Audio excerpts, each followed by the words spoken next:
Ce matin, par la grâce de Dieu, nous voulons continuer sur le thème des 12 principes pratiques pour une moisson abondante. Pas à pas, nous sommes en train de comprendre que la moisson est régie par des lois.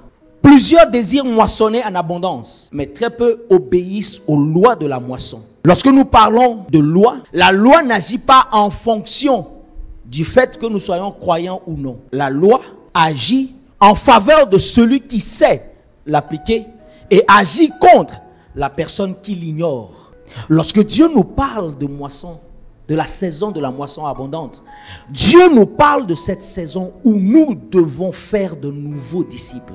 Nous devons gagner des âmes pour lui. Et les principes de moisson que nous sommes en train de voir, nous devons comprendre que Dieu les a donnés afin que, au travers de nous, la moisson puisse rentrer. Le principe suivant, c'est le principe numéro 10. Principe numéro 10, la moisson n'attend pas les moissonneurs. Jean 4, verset 35. Jésus dit à ses disciples, vous dites en ce moment, encore 4 mois, et c'est la moisson. Autrement dit, non, nous avons le temps. Nous avons le temps pour la moisson. Et l'église pense qu'elle a le temps. Bien aimé, nous n'avons pas le temps. Pourquoi? Parce que, à l'heure où nous parlons, maintenant, il y a des millions d'âmes qui vont en enfer. On ne peut pas faire comme si cela ne se passait pas. Écoute-moi, ce matin, à l'heure où nous parlons, nous avons quelqu'un quelque part, que nous le connaissions ou non, qui est sur le chemin de l'enfer. Malheureusement, aujourd'hui, c'est très commun d'assister aux funérailles de quelqu'un qui est parti sans connaître Jésus.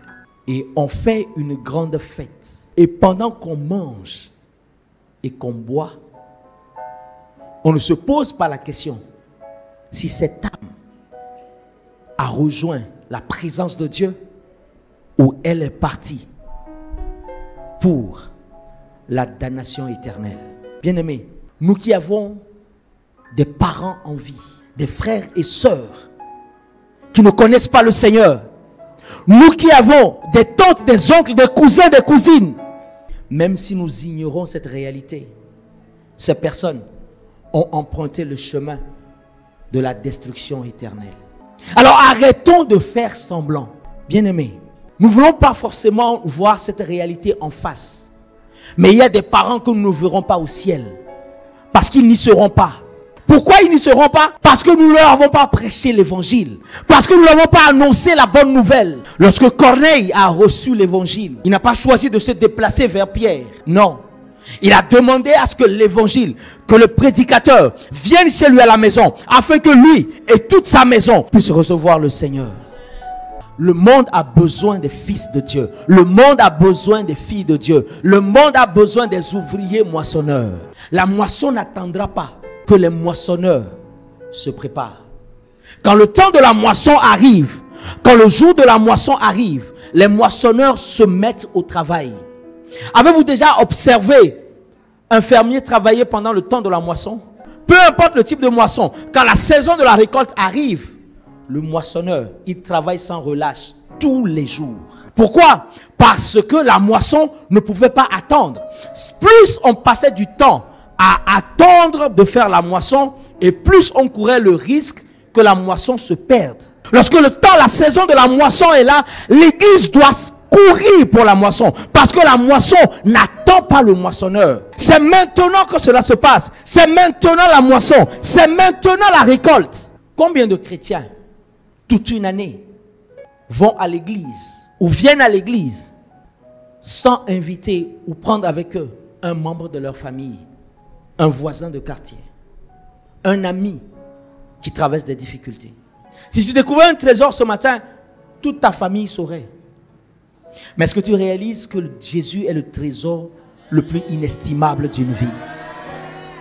Nous devons comprendre que ce que Dieu attend de nous, c'est que nous puissions apporter le message, semer la parole afin de moissonner des âmes. Nous pouvons le faire au travers des films, au travers des DVD, au travers des liens, des prédications en ligne, des messages, des séminaires. Il y a tellement de moyens aujourd'hui pour évangéliser. Tu ne peux pas et tu ne dois pas quitter cette terre sans avoir fait des disciples. Principe numéro 11.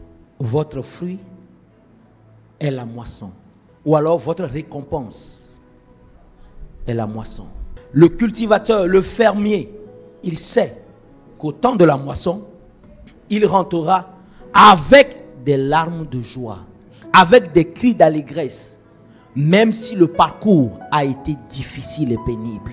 Proverbe 27, verset 18 dit ceci. Celui qui soigne un figuier en mangera le fruit. Dieu sait que l'ouvrier mérite son salaire. Lorsque nous regardons à la Bible, tout au long de la Bible, Dieu nous invite à manger à notre faim, dans l'abondance, la moisson que chaque semence nous donne. Chaque fois que nous semons, nous devons comprendre qu'une partie de cette récolte constitue notre récompense ou notre nourriture. Lorsque nous travaillons, lorsque nous semons, nous attendons à ce que le fruit qui en sortira nous servira de récompense. Il est tout à fait normal que tu profites de ta part de récolte. Malheureusement, dans l'église, il y a cette mentalité ou cette manière de croire que le fait de moissonner en abondance pose un problème à Dieu. Écoute-moi bien ce matin. Dieu est un Dieu d'abondance. Réalises-tu que ce manuel, ce livre, la Bible, est un livre d'abondance? Toutes les personnes qui ont mis en pratique ce livre ont vécu une abondance sans pareil. Matthieu 10, verset 10. Jésus dit à ses disciples, lorsque vous voyagez, ne prenez ni sac pour le voyage, ni 2 tuniques, ni souliers, ni bâton. Pourquoi Jésus dit cela? Il dit, car l'ouvrier mérite sa nourriture. Celui qui a semé, celui qui a travaillé, mérite de recevoir le fruit de son travail. Je prie ce matin que le Seigneur te donne ce que j'appelle l'abondance abondante. Que tout ce que tu feras pour lui, pour sa cause, que tu obtiennes une abondance qui étonne et qui indispose les personnes autour de toi.